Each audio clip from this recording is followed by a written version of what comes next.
اللہ کا نام لینے سے انسان اچانک پہنچنے والی مصیبت سے بھی محفوظ رہتا ہے۔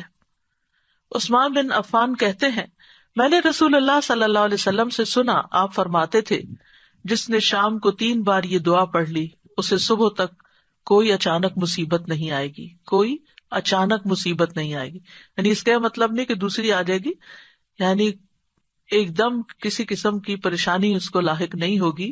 اور وہ دعا ہے، بسم اللہ الذی لا یضر مع اسمہ شیء فی الارض ولا فی السماء وہو السمیع العلیم۔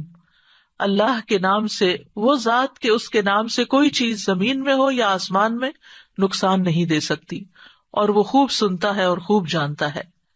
اور جس نے صبح کے وقت یہ دعا پڑھ لی اسے شام تک کوئی اچانک مصیبت نہیں آئے گی، اور جب شام کو کوئی پڑھ لے تو صبح تک اس کو پریشانی نہیں ہوگی۔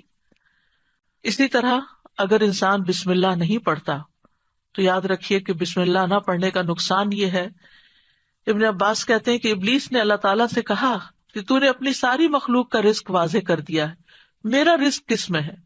تو اللہ تعالیٰ نے فرمایا، ہر اس چیز میں جس پر میرا نام نہ لیا جائے۔ تو گویا جس چیز پر ہم اللہ کا نام نہیں لیتے وہ رزق پھر شیطان کے حصے میں چلا جاتا ہے، گویا ہم اپنے دشمن ہی کو فیڈ کرتے ہیں۔ قیامت کے دن بھی اللہ کے نام سے وزنی کوئی چیز نہ ہوگی۔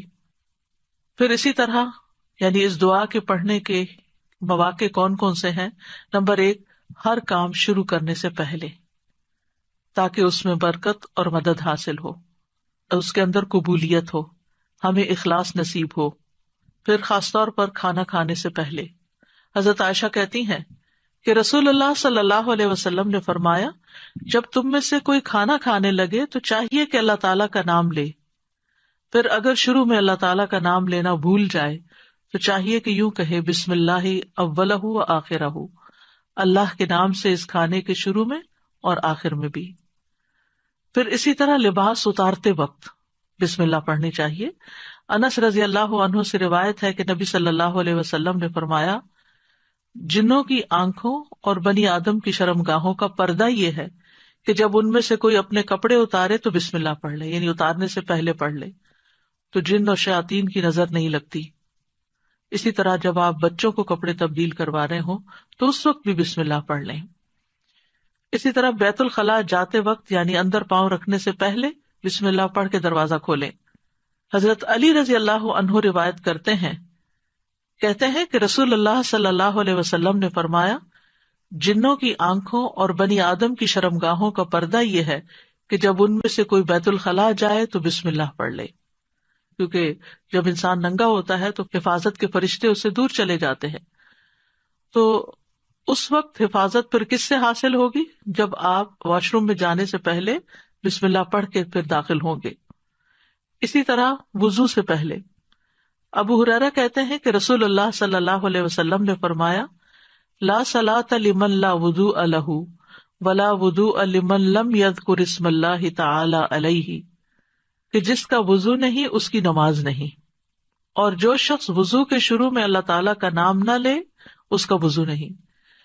اب یہاں پر بعض لوگوں کو یہ پریشانی ہوتی ہے کہ ہم واش روم میں کھڑے ہوتے ہیں، وہیں سنک ہے، وہیں کموڈ ہے، تو پھر ہم بسم اللہ کس طرح پڑھیں؟ اس کے ایک تو یہ ہے کہ جب آپ وضو کی نیت سے جا رہے ہیں تو اندر داخل ہونے سے پہلے ہی پڑھ لیں اور جا کے ٹیپ کھول لیں اور اپنا وضو شروع کر دیں۔ دوسرا یہ ہے کہ آپ دل میں پڑھ لیں، لیکن اگر کوئی بھول گیا ہے تو جس وقت یاد آئے یعنی وضو کے دوران اس وقت بھی پڑھ سکتا ہے۔ پھر اسی طرح پڑھنا ہی بھول گیا تو اس کا کیا مطلب؟ وضو ہوا ہی نہیں سرے سے، یا پھر یہ کہ اس کی اگر وضو نہیں ہوا تو کیا نماز ہی نہیں ہوئی؟ نہیں، اس کا مطلب یہ کہ اس کا وضو کامل نہیں ہوا۔ یہاں علماء نے اس کا مطلب یہ کیا ہے کہ اس کے وضو میں نقص رہ گیا، وضو ہو جائے گا، نماز ہو جائے گی، لیکن وہ جو برکت حاصل ہونی تھی یا زیادہ ثواب ملنا تھا اس سے انسان محروم ہو جاتا ہے۔ پھر اسی طرح یہ ہے کہ قرآن مجید کی قرأت سے پہلے بسم اللہ پڑھنی چاہیے۔ قتادہ سے روایت ہے، وہ کہتے ہیں کہ انس رضی اللہ عنہ سے سوال کیا گیا کہ نبی صلی اللہ علیہ وسلم کی قرأت کیسی تھی، تو انہوں نے بیان کیا کہ آپ صلی اللہ علیہ وسلم کھینچ کر پڑھتے تھے، پھر آپ نے بسم اللہ الرحمن الرحیم کو پڑھا، یعنی بسم اللہ الرحمن الرحیم، یعنی مد کے ساتھ پڑھتے تھے، الرحمن کو اور رحیم کو بھی کھینچ کر تلاوت کرتے تھے.